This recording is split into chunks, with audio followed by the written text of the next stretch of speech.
السلام عليكم ورحمة الله وبركاته. أهلا بكم. موضوع الحلقة إن شاء الله يكون بعنوان حذف متى لاسم يهوه قيم من نسب يسوع. في الحقيقة إن الأناجيل بتتكلم على إن يسوع هيجلس على كرسي داود، لكن في مشكلة في نسب يسوع، إن يهوه قيم الملك اللي هو مفروض جد يسوع الله حرمه من وجود أي جالس له على كرسي داود. ولما أدرك متى إن يهوه قيم بنسب يسوع حذفوا من نسبه حتى لا يتناقض نسبه مع النبوءات التي جاءت في العهد القديم، والتي تقول أن المسيح المنتظر لابد أن يكون جالسا على كرسي داود. مشكلة كبيرة جدا.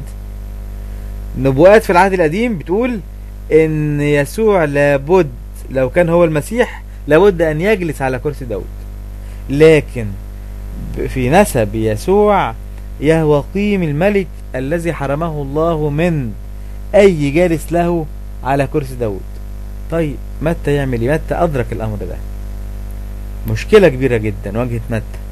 اتصرف ازاي؟ متى اتصرف بكل بساطة وبكل سهولة، حل المشكلة بمنتهى البساطة وبعدم تعقيد. كل اللي عمله متى ان هو جه شال وحذف اسم يهوه قيم. خلاص مش عاوزين يهوه قيم.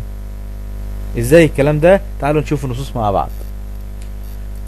في ارميا 36:30 نجد النص اللي بيقول ان يهوه قيم اتحرم من كرسي داود. لذلك هكذا قال الرب عن يهوه قيم ملك يهوذا: لا يكون له جالس على كرسي داود، وتكون جثته مطروحة للحر نهارا وللبرد ليلا.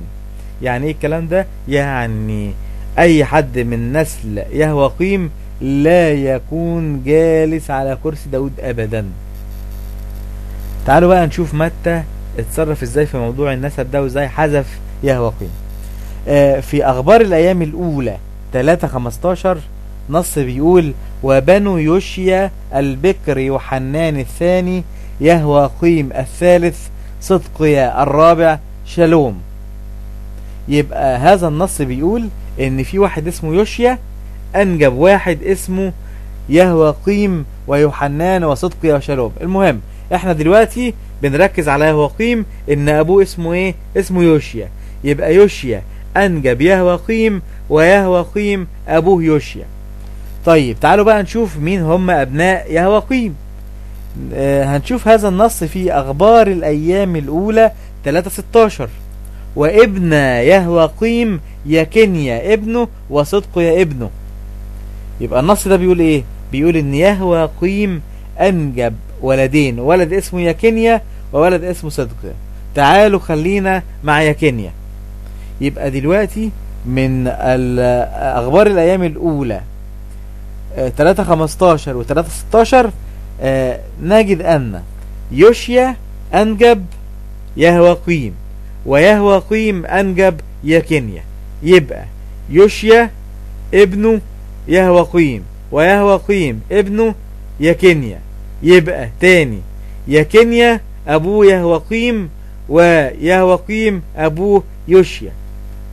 يبقى النسب كالتالي: يوشيا يهوه قيم يكنيا. لكن في متى هنجد كلام تاني.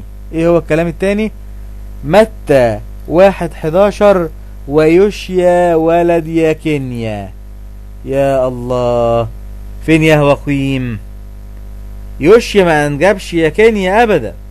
يوشيا انجب يهوه قيم اللي حرم ان يكون له جالس من نسل داود.